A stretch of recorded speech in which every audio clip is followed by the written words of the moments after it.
10 months. So August 2024 will make it 2 years. August 2024, making it 2 years. And wow, that's so great. Thank you so much for coming to share from your well of knowledge. To my left here, I would begin with Mr. Adelot. You are the managing director of Chalaman Co. Limited. Yeah. So how did it come about? What's Chalaman Co. Limited? What do you do in Chalaman? Okay, once again, thanks for this opportunity. Chalaman Co. Limited is a little form of workshop that came about from passion. We always say it's a passion. Since from childhood, whenever I see them doing designing craftiness, so that's what pushed me to the passion. And also my dad was an engineer, so due to how I was working, it gave me the passion on how to study on this, and due to that, that's how this workshop came about. Thank you so much, Adelot. It's more of an induced passion, something you got from your father. So it's so great there. How is it? For how many years now has it been in existence? It has been in existence since 2004, but I came into it since 2018. Okay, that's it's been founded by your father. That's since 2004, and you took over in 2018. Wow, and it's really been a great journey. I'm sure you have a lot of things you want to pour out there to the audience. So just stay put. Mr. Adelot is here for you. Mr. Bokanye Philip, CEO, founder of Intertech. What can you tell us about Intertech, Mr. Philip? And we also offer computer services. How we came about, I would say we came about luck. That was the time that I was looking for what I can do, and I recall that I was very passionate about computer when I was very little, and that's how I went, and it became finally a passion, and that's how. Thank you so much, Mr. Bukanye. Thank you for that. I don't know if you're noticing something on the show this evening. It's more of, self-driven passion for Madam Kang, for Madam Kendo Brida. It's equally an induced passion for Mr. Adelot, and for Mr. Bukanye, it is something that came from, what they call in pidgin shaggy. Huh? So it's something coming from, I think you were in the Banga bush. Oh, sorry about that. So it's very important. Now, Mr. Bukanye, for how long has Intertech been in existence? It has been 5 years. For 5 years now. Oh, that's a very long way. So you have just maybe started. Yours is you're still a newbie, or maybe you're just 1 year old into entrepreneurship. This is a Stofong. He has a lot to tell you. He has so many things to tell you, all the problem, the challenges. Just stay put. He's going to pour it out now. So thank you all so much for being here. Thank you. So I would still go to Madam Kendo. What do you have to say about entrepreneurship? What is it about entrepreneurship that makes it difficult for young minds to really venture into? There may be a lot of things hindering people from getting started with entrepreneurship. One of the things may be the finance to start. Another thing may be the ability to endure the challenges that comes with entrepreneurship. Yeah, another thing may be people just prefer to have 9-to-5 jobs. They don't really want to be business people. They don't want to be at the forefront of a business. Some people just prefer to serve. Yeah, for others, it is fear, actually. Some people are very, very careful when they want to engage into anything they choose to do. They try to consider the risks, and when they see something involve some amount of risks, they just stop there. They don't like to engage. So fear, it's also one thing that hinders people from getting. Fear is one thing that hinders a lot of young minds from delving into entrepreneurship.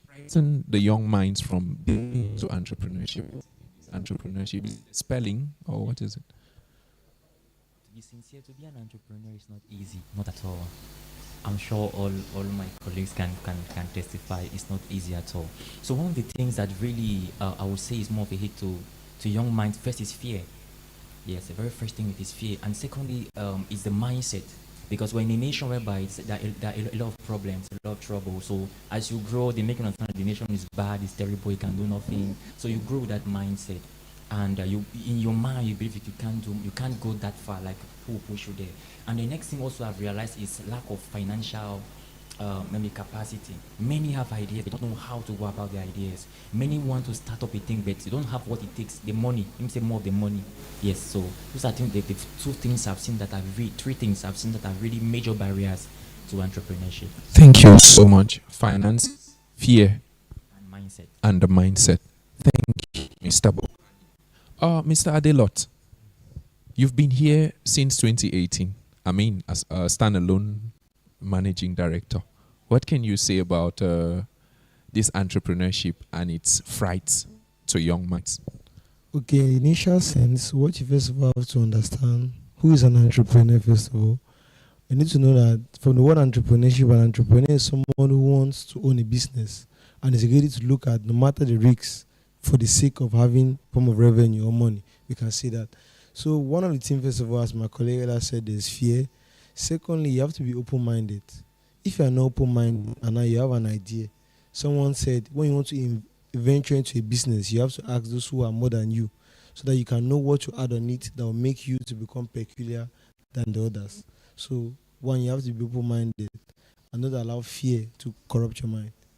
Thank you so much, Mr. David. There, mentioning risk, meaning that entrepreneurship is characterized by risk taking. Like you have to take a lot of risk in order to succeed in entrepreneurship. Talking about open-minded and seeking mentorship, so that you don't just go as someone who is moving into darkness without light or a lamp. Thank you so much, Mr. David, for that. So, Mr. Philip, you've been into this for 5 years, and I think it was as a student, right? Yes. And please, what did you study in the university? I studied zoology and animal physiology. Zoology and animal physiology. Yes. Please put down your pens and put down your. Please clap for Bro Philip. Please clap for him. Please clap for. It's not easy to do zoology, and what is really delved into is IT. I mean, two worlds apart. I mean, there's no link. How do you bring animals to IT? So, I mean, he deserves an ovation. Thank you so much for coming to share with us again.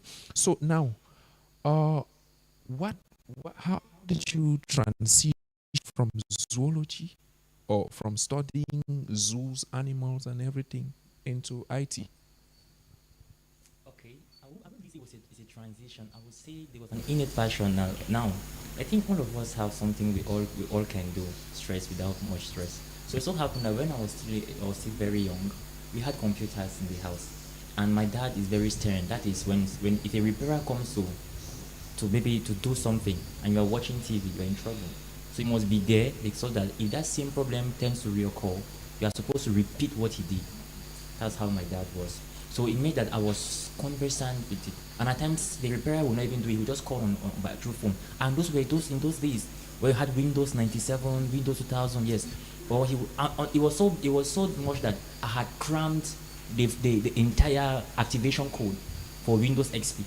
I had crammed it's about 24 letters because it was something I was doing over and over and over and over. So it so happened that when I went to school, back then computer was not having it. So my parents didn't see it as a glorious future. So they said, no, let me better take this turn.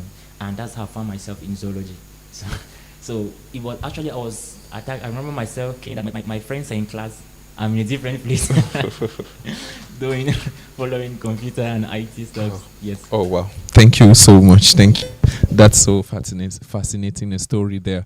Madam Kendo, he did zoology, and he is into IT support, and I mean everything linked to computer.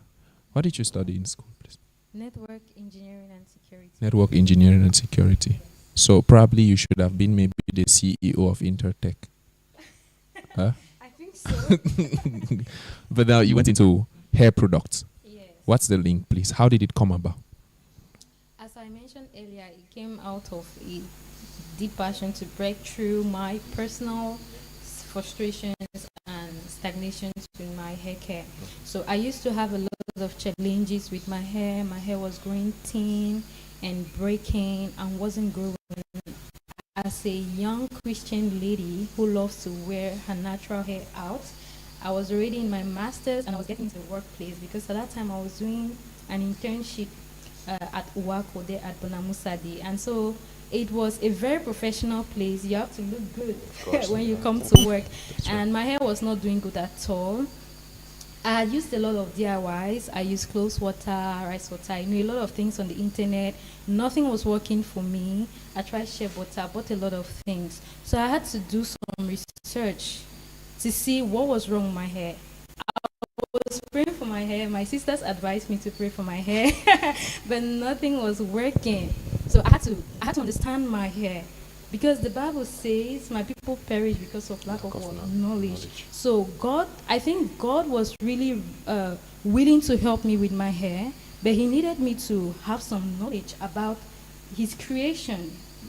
My hair was created by God, and he knows everything about my hair, but I need to be able to seek to know what is actually my hair, what does my hair consist of? How does it work? How does it grow?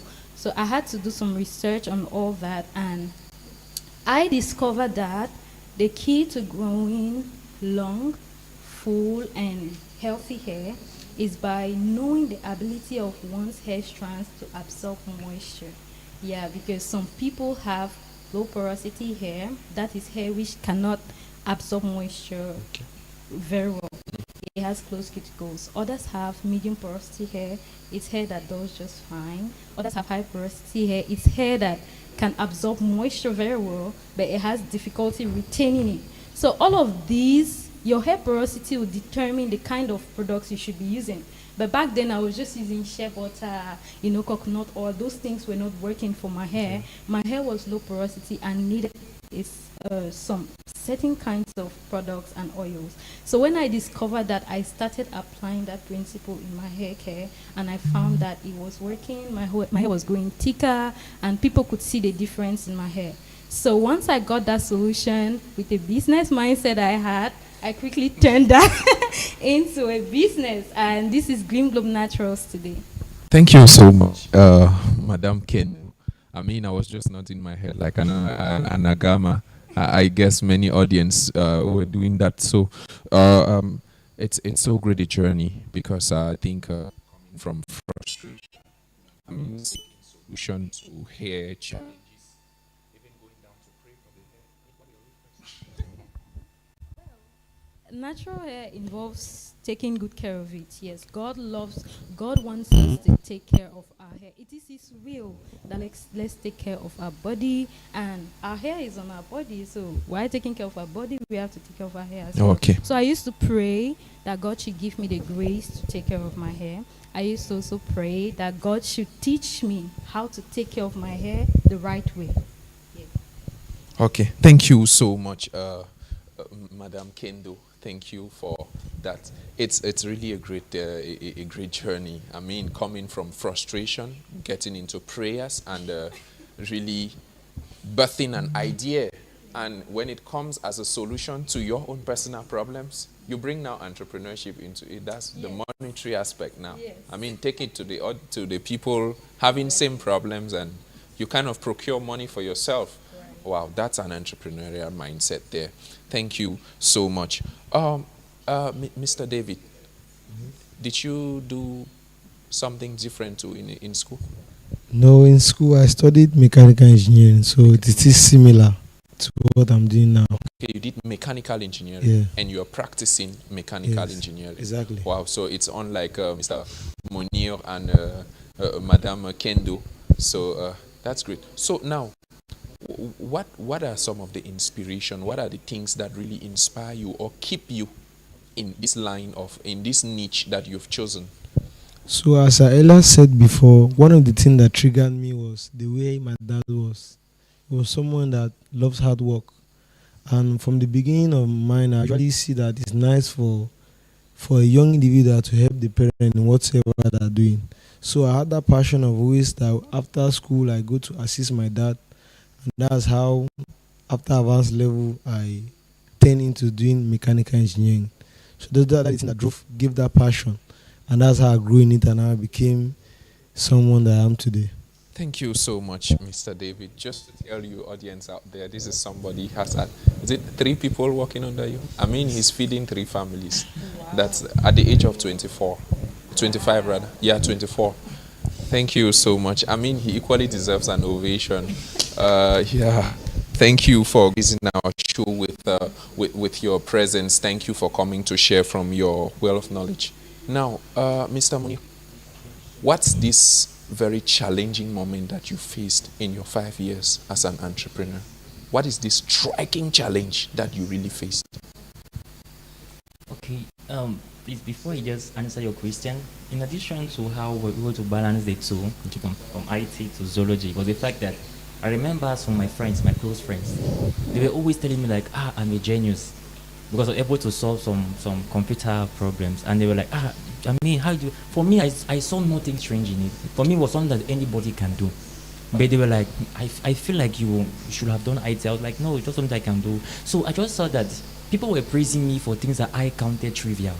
Like anybody can do these things. But then I understood that there was actually something a little bit special that I knew that the people didn't know. So that's how it came about. Okay, now for my 5 years, I would say that one of the greatest challenges I have met is managing my finance. That's the greatest challenge I ever faced. How to be able to manage the finance and have it grow geometrically. Okay. Yes, without compromising and getting. Yes. Yes. No go much in the details, but that's actually the greatest challenge. Financial management for Mr. Bukanye. Thank you, Madam Kendo. Yes, sir. You've been here since it's getting to 2 years now. Yes. As an entrepreneur. Right. I mean, and you're already doing great. So, what's your challenge? Like, beginning of, I mean, starting off with your business. What is that? In front of you that kind of maybe made your ideation to take a very long period? Actually, from the time I had the idea to the time I started the business was not long, just a period of about 2 months maximum. Okay. Yes, because I'm this kind of person that when I have something in mind and I pray about it and I feel that God is leading me to do this thing, I don't like to hesitate. That's right. Because when I hesitate, that idea dies. Very important. And that time, starting Gleam Globe was very strong. Once I had the idea, I just started conceiving the name of my business. God led me to a scripture. I selected the name Gleam Globe, went ahead to do logo, started writing formulas, started producing, making test products, sending out to people. So from the time I had the idea to the time I started the business was just about 2 months. Okay, just about 2 months. Yes. So what was the challenge? Why didn't you just start it immediately? You just started Immediately. When you just started immediately. When I got the vision, I prayed about it, and I knew that God is leading me to start the business. Okay, And then, I mean, from the time I had that vision to start Gleam Globe to the time I launched my brand was just about 2 months. Okay, just about 2 months. Yeah, just about 2 months. When I got it, I started, I started searching for a name for my business. I got the name, got the designer, did the logo. I started researching. I already had an idea about the ingredients I have to use for the product. I started studying hair science, formulation, because I needed to know some chemistry. Yeah, of course. But I'm from a science background, so at least we tested pH, all those stuffs in high school. So I had to teach myself how to formulate products within those 2 months. I started small actually. I started just with 5 products. Now we have 12 products. Okay. So it's a good thing to start small. If you want to wait to start big, you never start. That's right. You have to start with what you know, and then you progress from there. So at that time, I was writing formulas. Actually, I learned how to develop cosmetic formulas, professional cosmetic formulas, and I do not just want to do the average thing that everyone does. Of course. Yes, I wanted to be a little different. Okay. So I had to make something that is standard, something that can sell in the international market. But the first products I made were not that. Let me say it wasn't that. Yeah. But I progressively improved. That's right. And my product today is not like the product I made in August of 2020. Okay. A huge difference. But I had to start because while starting, it's by starting that I discovered the errors. I got feedback from clients, Okay. and then I continue to improve. Thank you so much, Madam Kendo. Thank you. I mean, I'll be biased to say that if we don't give you an ovation, because I mean, beginning with 5 products and today, I mean, within the space of not up to 2 years, you're already with 12 products. I mean, it's mind blowing. Yes. Congratulations. Thank you. Thank you so much for that. I mean, the need for feedback too from clients, and equally improving on your products, very important. So she got hers today, and she moved on. She started, I mean, from prayers and got a verse, Yeah, and once I got convicted. yeah, once she got convicted, she moved on. Mr. David, you started in 2018. Is that when the vision came about? The vision has been since from childhood. From childhood. Yeah. Okay. But So now why did you wait till 2018? I waited since 2018 because by then I was still like working under my dad to have more ideas on the thing, and also as I was still a student trying to know things because I wanted to be different from the other people. So I wanted to have a form of uniqueness from them. So the only challenge I faced was after the departure of my dad, to take care of a family of 7 and your mom. To now, that's what we call about financial, how to manage your resources. Because there were times I could labor so much, but since I never knew how to manage my resources, I would then find myself having nothing at the end. But after that, now, secondly, was on how to make your clients to believe that you can do it. Because not anybody could, somebody will see you, they might think that no, you cannot do it. But the thing that drove me was that I believe that yes, if I've done this kind of thing before, then anyone that comes my way, I can do it. And that's how I grew on this. Thank you so much, Mr. David. The challenge, the challenge of, I mean, moving over the challenge of thinking that since you're a lad, and many people, most of maybe your clients, they know your father and he is someone of kind of reputation, respectful, and they'll be looking at you as some good-for-nothing boy who cannot really do anything. I mean, to come up with that courage to take over responsibilities from your parents. Yeah, that's a great thing there. And I think it's equally a challenge that many equally are facing out there. Same with maybe Madame Kendo. Mr. Philip, one of your challenges, finance. How did you first of all go about getting this finance before not knowing how to manage it? Because many young entrepreneurs out there just tell us that, in fact, there's no money, I cannot venture into this thing. So how did you first of all get this money? Now, the thing is, first of all, I was not having it before I began. I was not. That is, I was not having much income being sent to me by my parents. It's like at some point my parents abandoned me and they forgot they had a child in Boya. That's how I felt back then, because I was not having enough. So when I began, and God was really blessed, I think I began with 30,000, and it was a birthday gift. Oh wow! That someone gave me 50,000. I think I removed my tithes. I gave my tithes to go. I think I gave someone something. I removed 10,000 myself, and 30,000 I said I'm going to invest in my business. And I began.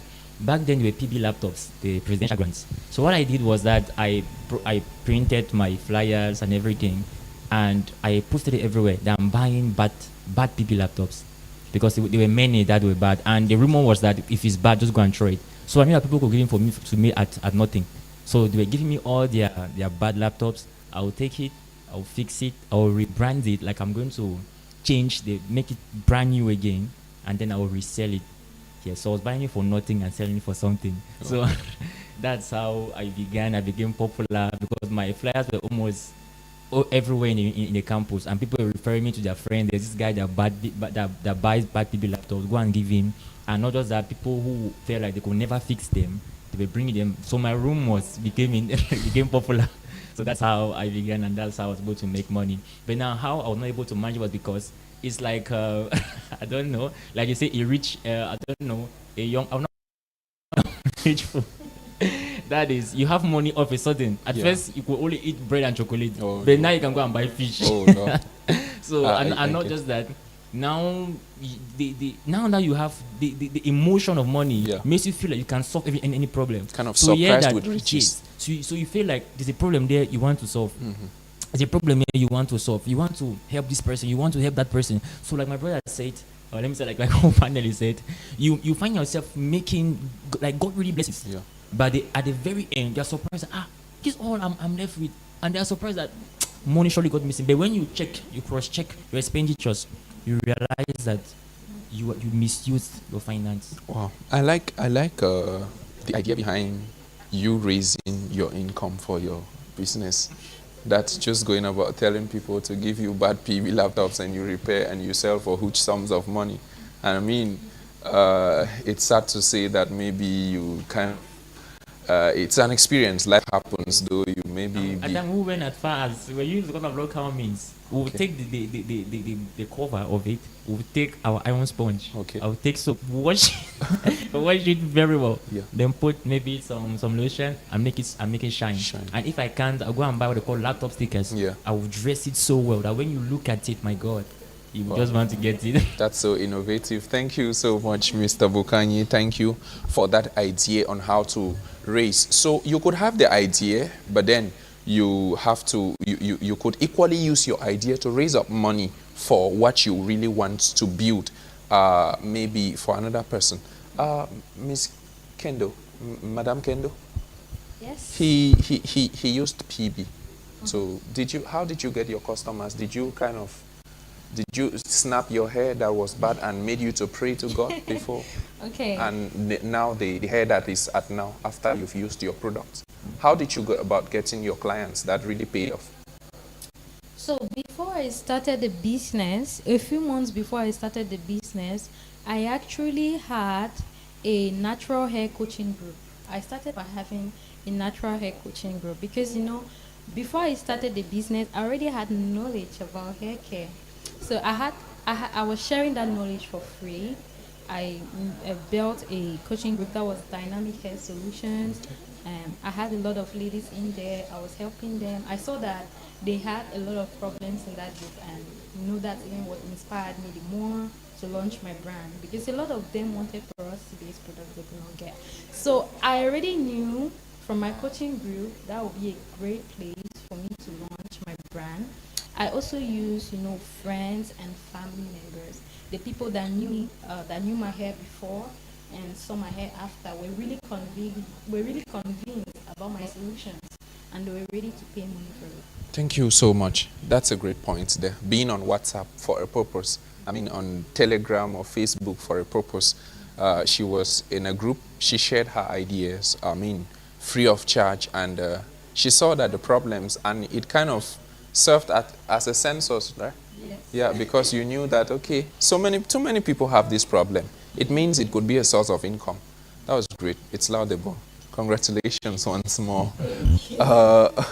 Mr. Ade, David, how did you get, in 2018, when you were now a standalone managing director, how did you manage these clients? Who are some of these clients that came, which you saw them to be kind of some prospective clients, and how did you manage them?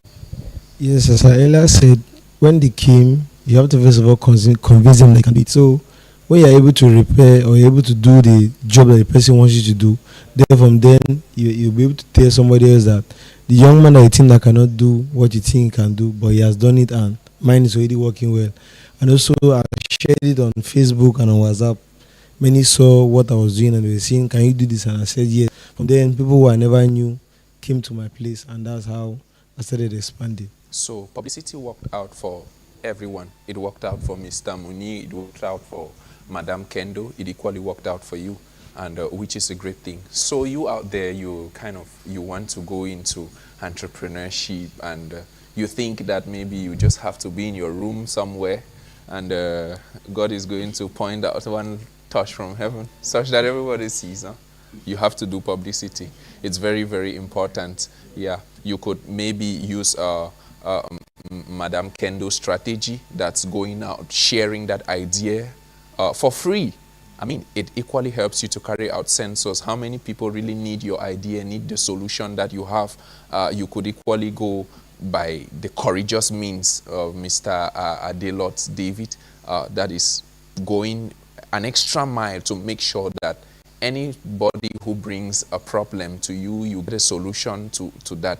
You could equally use Mr. Bukanye's solution, that's or a strategy, that is using your idea to make your money first, to bring up your financial structure before really establishing the structure in itself. Those are so many great points there. So Mr. David, you're working with 3 people. How did you come about? Is it from Facebook that you got them, or is it about your good work? I mean, craftsmanship that brought them close to you? How did you get them? It's about my good work, as they saw how I do the thing, the way I do it. So it drove them to get my attention, that they really want to have an idea about what I'm doing. So I also help them. Okay, so it's more of the good work. I mean, of course, what you do with your hands, which is great, is going to pull kings and queens to yourself. That's great. CEO, founder of Intertech, Mr. Bukanye Philip. Now, how did you get the person, or to build your team? You are not to succeed in entrepreneurship. You are not going to be an island. You should have a team with. How do you build this relationship? How did it come about? Okay, it came as a result of trust. Okay. Yes, trust, and I would say to visibility, like just as he said, showing fruits and being promising in what you do. Okay, someone can actually see a future working with you, and someone can believe that yes, you may not pay me what it takes now, but I can assure you tomorrow you'll be happy having never put a hand into this structure. Thank you so much. The place of trust in entrepreneurship, I mean, it's so cemented. It has its place. And equally productivity, you make sure that you are productive, and at the end of the day, maybe the person could be minimizing you at the very start, but make sure that satisfaction is there at the end of every service that you offer. Madam Kendo, Yes. what do you have to say about he spoke about productivity. He equally spoke about his results, put money to himself, and he has a community now. How did you build your community? Did you did you call for a town cry? Do you mean a community of like customers? A or community, a team that you work with, because of course you don't. Do you produce your products? I mean, you get them from. Basically, Okay, I'm alone. I'm working like. No, I mean products that you use to produce your hair products. Oh, okay. You mean like The suppliers? materials, yeah. Okay. How did you go about it? I did like a lot of research. Honestly, the suppliers I had in 2022 are not the same suppliers that I have now, because I choose to. So I do a lot of research. Research is like a hobby to me. Okay. I have to say that. So I found like suppliers on Instagram, some on website. I mean, just Google searching, some on Facebook and different places. So I get like little quantities of their products, test them to see if it actually works, and then I start using them in my business as well. Okay. So that's how I got suppliers and the people I work with. Okay. Thank you. I'm add to that. Yeah. Personally, also because one of our slogans is to be able to have computers that can be affordable even to the, I will not call it poorest, but the person who has the least finance. And one of the ways we were able to reach to them was having a positive mindset. Like at times you may believe that this price, you can never have it at this price. but never giving up. Like I remember at times just telling myself, let me search. There is someone somewhere and get it for. And if I know it, I find someone, and that's how we have very great. Because one thing that really helped me and my support is friendship. Always build such a great friendship that they can easily attend to me and meet my satisfactions. I mean, if I have to be permitted to say that, I know Mr. Bukanye, he's a very friendly person. I mean, he's a man of the people. So I think it helped him to really build that team. I mean, to work with, which is a great thing. So you out there, probably you have maybe on Facebook 5,000 followers or even more, and you are not really using it to kind of build a brand for yourself or something that could procure money for you. This is an inspiration out here for you. You have that, you're kind of that attractive person, right? You pull men to yourself even without a word. I mean, you could use that to bring clients to yourself. It's so great a point. Thank you so much, Mr. Philip. Thank you, Mr. Ade Divine, for David for that. Thank you, Madam Kendo. So at this point, keep your questions coming. Keep your comments coming. We are going to take a very brief break now. We will be right back.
Thank you so much for staying with us. Thank you for not leaving.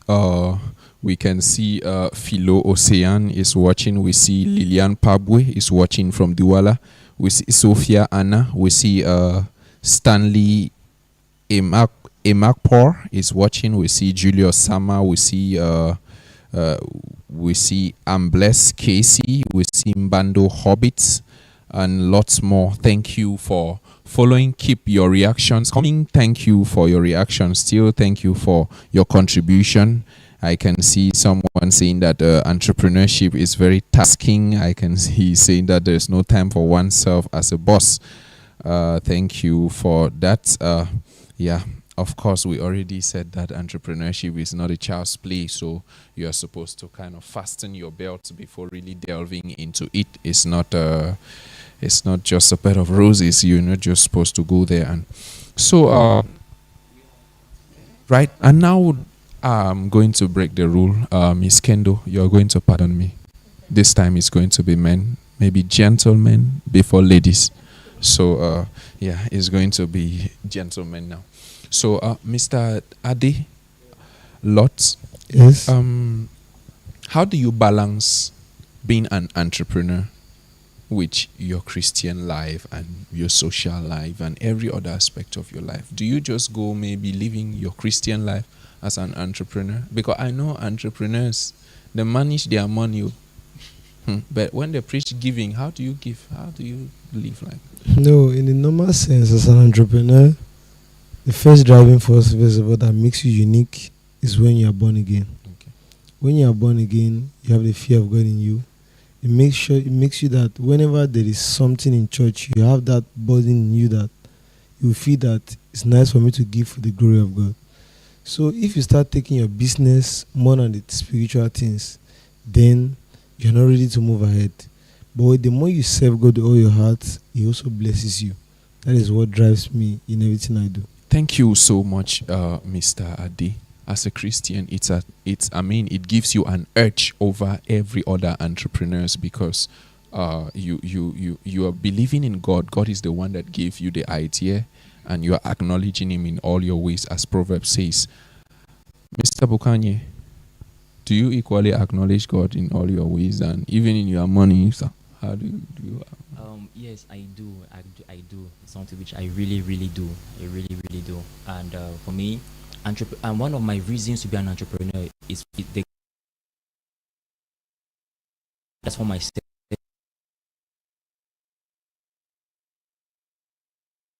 God needs money. He really needs money, and the work of God needs money, and the children of God need money. The financial demands for the people of God is very high, and for me, that's a boost to be an entrepreneur, and that's one of the major boosting factors that I believe that I'll be among the richest in the country, so as to help the work of God to go forward. God's work should not just be suffering, and to raise up 100,000 or 1,000,000, we need to motivate people like we're asking for. I mean, which is something which the rich get it. It's like for them it's nothing. Like I said, that what 10 of us can gather fast and pray for 3 days, someone can give that as a tithe, stress free. So I think that for me that's been a major push and a major pull. If I say how I've been able to balance my entrepreneurship life and Christian life, we say it's not easy. I would say discipline. Until I had to even go and read books, like I read Eat That Frog by Brian Tracy, The Power of Self-Discipline by Brian Tracy. I'm listening to podcasts, even listening at time to messages online. How to be able to, and I had to get myself, had new culture, yes, and get myself, even have a to-do list, what I have to do at this time, so that I'm able to carry on all my activities and be fruitful in all directions. Thank you so much, Mr. Bukanye. Thank you. The place of discipline, very, very important. Equally, studying, that's from those who have gone ahead of you. I mean, reading books too. Exactly. Yeah. Very, for me, I think it's very, very, one of the most important things in my life is to, yes, it was to acquire knowledge, because I believe that if I knew a lot by now, I'll not be there now. I'll be a billionaire. I think if I'm permitted to equally say that, you have my support to becoming the richest person in the country. Thank you very much, sir. Thank you. Okay, Mrs. Kendo Breather. Now, what do you have to say about how do you balance your social, spiritual, and every other aspect of your life with this entrepreneurship? Okay. I think Marital too, of course. yes, academical too. Yeah.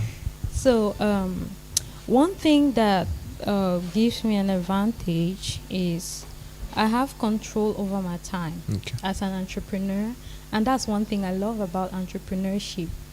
And as a Christian lady who loves God, and my utmost priority is to serve God.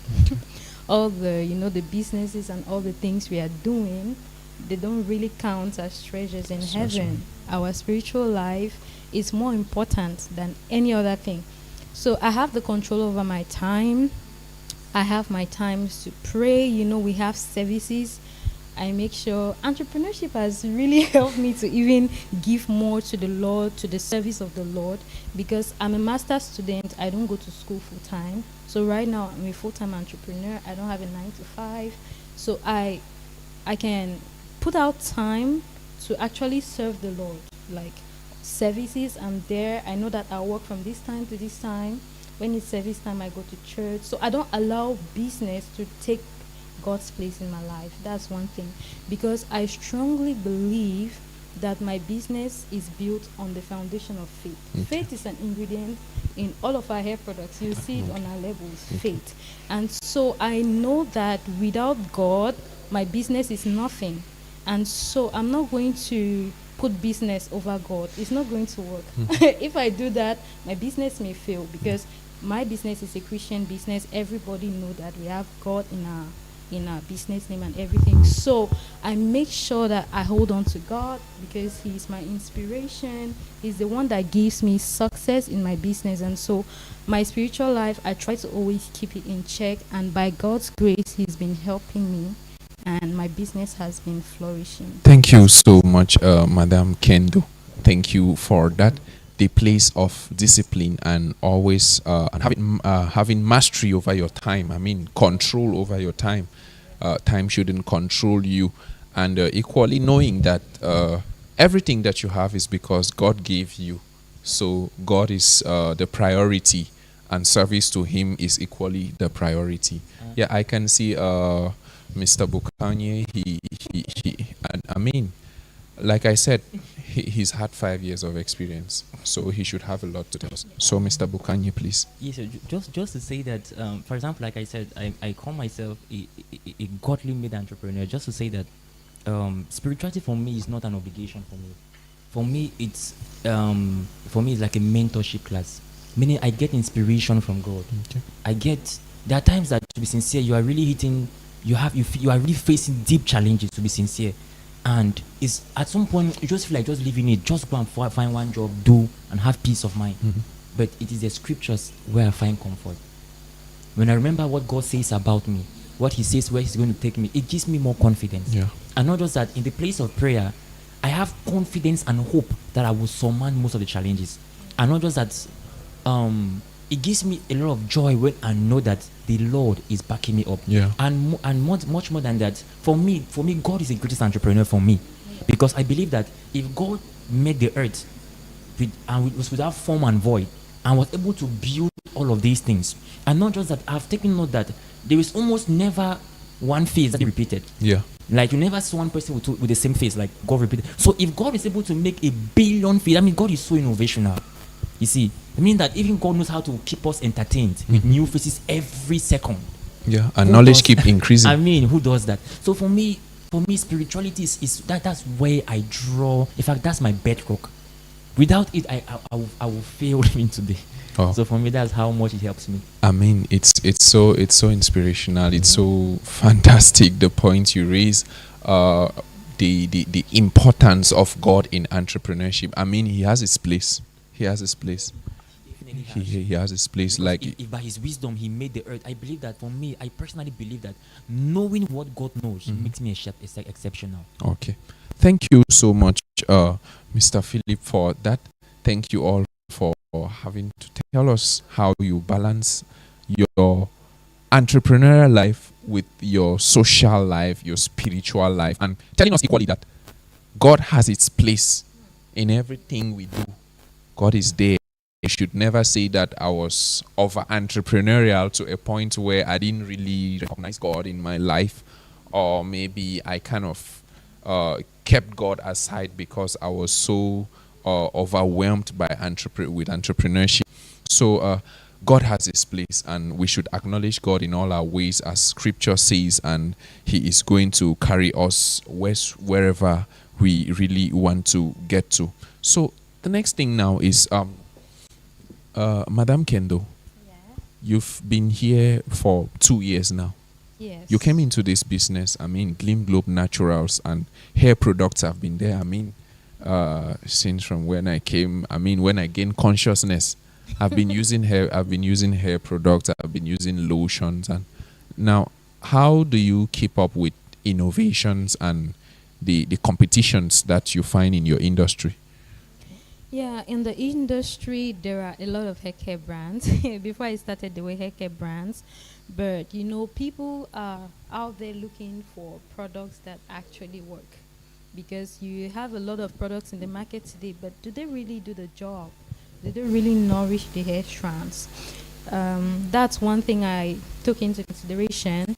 And one other thing I took into consideration is that there is a lot of guesswork in the hair care business. There is a lot of guesswork. So you see, a customer can get into a shop and is looking for a hair product for her hair, and there are so many hair products in front of her. She doesn't know which one will actually work unless she tries, right? So at Bloom Naturals, I said it earlier, we believe that the key to maintaining healthy hair is to know the ability of one's hair to absorb and retain moisture. We have used that principle of science to take the guesswork out of hair care. So we can actually welcome our customers, help them to run a porosity test to know what hair porosity they have before recommending products to them. So while we are giving them these products, we actually know that these products work for them. That's one thing we have done to step up our game. The other thing is we are building on quality. Quality is very important to have effective products. We are using non-toxic ingredients, naturally derived ingredients or plant-based, and safe to use for everyone. Yes. Thank you so much, Kendo, for using toxic products. I mean, it was so fascinating when you said one of the ingredients for your product is fake. Yes. I mean, I've never seen a hair product we don't know its ingredient as fake. Oh, that's so great there. I mean, a Christian in his normal sense is seeing fate as an ingredient on a hair product should go for that first because it's the substance of things hoped for. You're hoping that your hair should grow. So you should go for that first. Oh wow, that's so great. Mr. David, you took over in 2018. What are some of the innovations that you've brought, that gives you an edge over your competitors? Normally in the world where we are now, there's a lot of competition among co-laborers. So what makes me unique, first of all, as I said, is first of all believing in God that I can do all things through Christ who strengthens me. Now there are many times that work might be difficult for others, but when it comes to my side and I see that many have attempted this, then I go in my closet and I say, God, help me.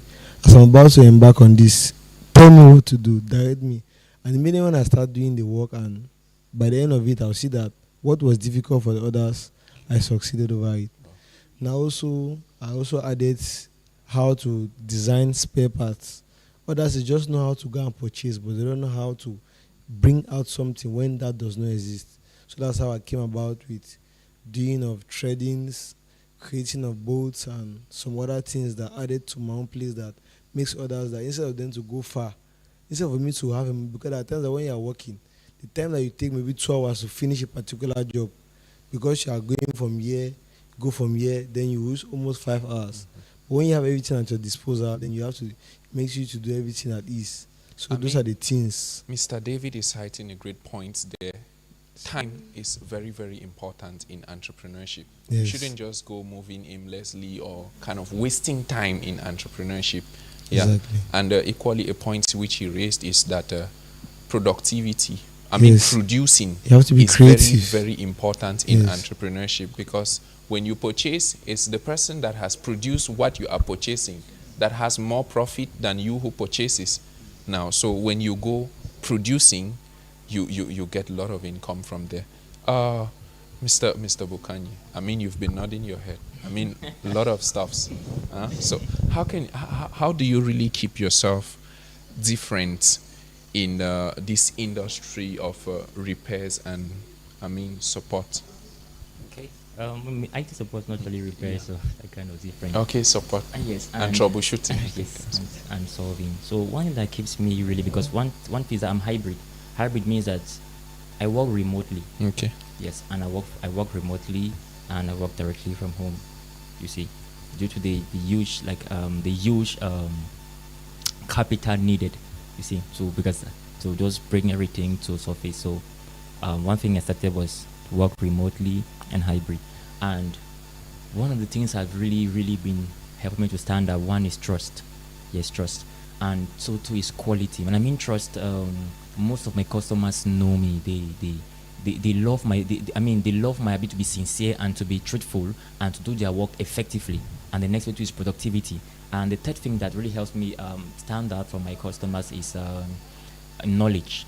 I usually do as much as I can to update my knowledge on what in my field. I study, get some courses, go online, always try to get new stuff and try to get how can I solve national problems, company problems, how can I solve these problems, and that's how I get myself to get new knowledge that can get me new clients and all of that, and gets me apart from my contemporaries or my maybe those that competitors. Thank you very much. And the next thing also, which has really helped me also too, is innovation in what times. Personally, what I do is that I grant my customers almost a lifetime support, meaning that as a customer, you can't buy something from me and you complain and I ignore your message. I respond to you as fast as I can, no matter how raw or how troublesome it is. Even if it means for me to pay my transport, come to your house, do it. I do it for free, just to make sure you are constantly satisfied. And that has helped me to have a lot of referrals. I mean, one time I wanted to travel to Bafusam on my own course, just to make sure my customer does not complain. So that's one of the things that has really kept me and has been able to open me doors before great people and all of that. So wow, that's so great. The place of trust in entrepreneurship is very, very important, and equally being that person who has the well-being of people at heart. That's not just the money, but first that the people should live, they should be satisfied, they should live well, they should have their gadgets, performing the task they desire. That's so great. It's so great a point there, which maybe many out there equally don't really have. Still with you, Mr. Bukhanye. Years of about that is rewarding, but you have to keep hitting hard on that challenge. Now, the truth about it is that having the idea is one thing, or to be sincere, when you have the idea, you fix it in your mind. Now, not to keep the fact that I have failed before. Now, before Intech, I'd added Intech Rental.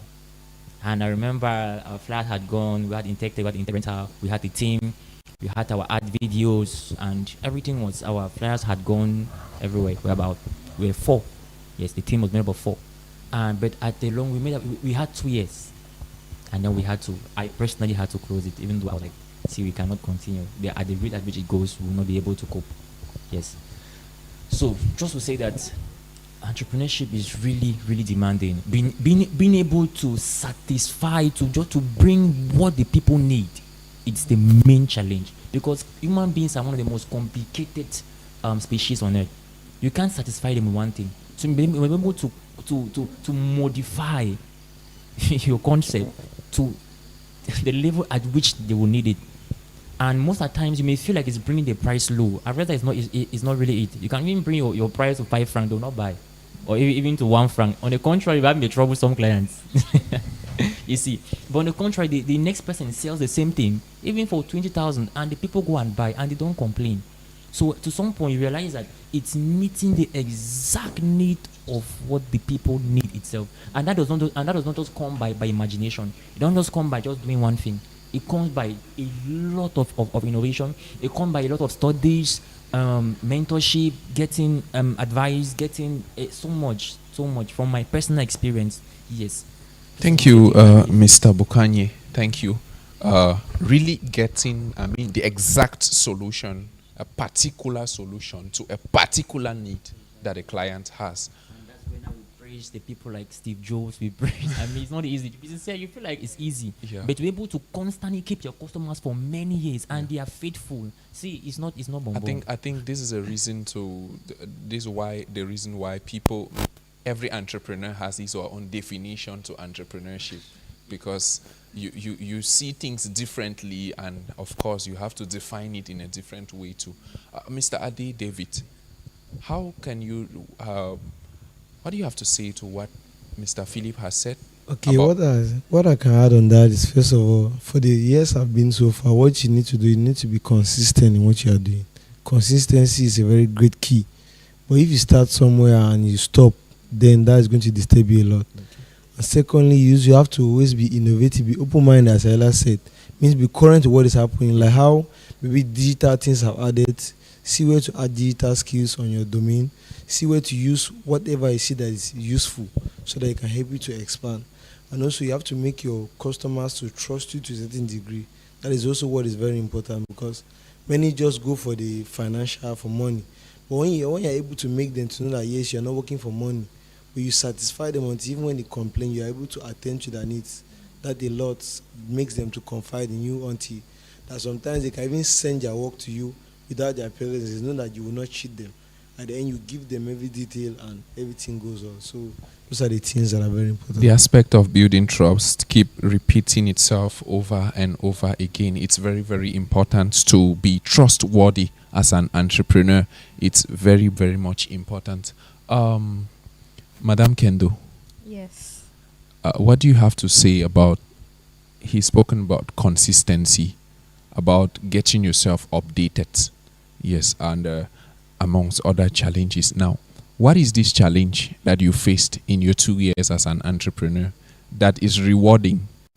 You have to keep hitting, surpassing this challenge. It keeps surfacing. You go over it, it keeps surfacing. What is this challenge that you really go over? Over and over again. All right, I can say the first challenge is content creation. For my business, creating content is a key in having clients, in sending out, pushing forth your business to the market. You know, in these days we live in is kind of very digital. Our clients are on the media, and in order to reach out to our clients on the media, we have to create content that are good to view. Yeah. Not just Eye-catching. eye catching. Thank you. So I'm not this kind of. I'm not a camera person, but because I have a business that needs to sell, I have products at home that don't have to remain on the shelves. That's right. I need to go out there, out of my comfort zone, to start making videos. You know, tutorials on hair care, publicities, and all that. That's been one challenge in my business, and I'm actually on it. I can say I just break through that challenge, and I'm creating contents now. I have to do it as a small business person. We don't yet have the finance. We are not at the level where we can recruit someone to do that for us. Yes, because we are still trying to build the customer base. So I have to do it myself now, and that's what I am actually doing. Another thing is the ability to be resilient. I've noticed that throughout my 2 years as an entrepreneur, I constantly have to remind myself that I have to be resilient, because there are a lot of challenges. You receive negative feedback from customers, because not everybody will give a positive feedback. Appreciate. Your products will not work on everybody. There are always exceptions, and customers can be very aggressive, especially when they buy a product that does not meet their expectations, or maybe there is some delay in processing, delivery, and all that. So one thing I've got to learn is how to respond to clients, and that's one thing that the Lord has really taught me. We are here for money, and our customers are the people that give us that money. So as a business person, I try to be very, very humble. As long as you're going to give me money, you can you can step on me. Yes. I try to, as long as it's not seen, they are not like hurting me in any way, I take upon myself to absorb their pressure. Sometimes customers can be harsh on you. You have to absorb. You have to be, kind. You have to be gentle. You don't have to give back in anger like they give to you, because you need their money. If you don't get that money, your business will fall. You see. So you need to learn. I've gotten customers that sometimes they are very, very annoying, and they think that I'm going to respond back. And later on, at the end of it, they give my money and they're like, "You're so patient." And that's how they refer me to others. And they actually like that attitude. And they So really that's fail one- to understand that you were Is- patient because of the money. We have to learn it as a business person. So there is the need to be resilient. There'll be a lot of challenges, but to stay in business, you have to be able to know how to face these challenges and remain consistent, just Wow. like Mr. D. Wow, thank you so much. Thank you, Madam Kendo. Thank you for resilience in entrepreneurship. Thank you for equally being up to date. Thank you for equally revealing content creation as an entrepreneur. I mean, in our times now, everything is more digital than analog. So you have to kind of create contents that are eye-catching, that could equally be used to present your products to the public. And as they keep on, putting their eyes on your products, that desire to purchase is going to come up and you're going to get your money. And equally being humble, to the latter. That's equally just being humble to the point where you could even become the floor that people tread on, and for you to just get your money and you move on. So you don't go back telling them things. So it's very great. Thank you so much for your time. Thank you, David. Thank you, Mr. Bukanye Philip. Thank you. You've shared a lot. Thank you. The God's, is it, what do you say? Is it God's entrepreneur? Godly entrepreneur. The godly entrepreneur. Thank you so much. Thank you, Madam Kendo. Thank you, Madam Kendo, for all what you've shared here on the quest this evening. Thank you for, what has really marked me about you, I would not forget, is that your product has an ingredient called faith. Wow, that's so great. It's so fascinating and it's a great one. Thank you so much for coming. We're hoping to have you again next time on the Quest Show. Thank you so much. So our audience out there, thank you for being there. Thank you for not leaving. Thank you for being there. We have a rendezvous next Sunday, same time. And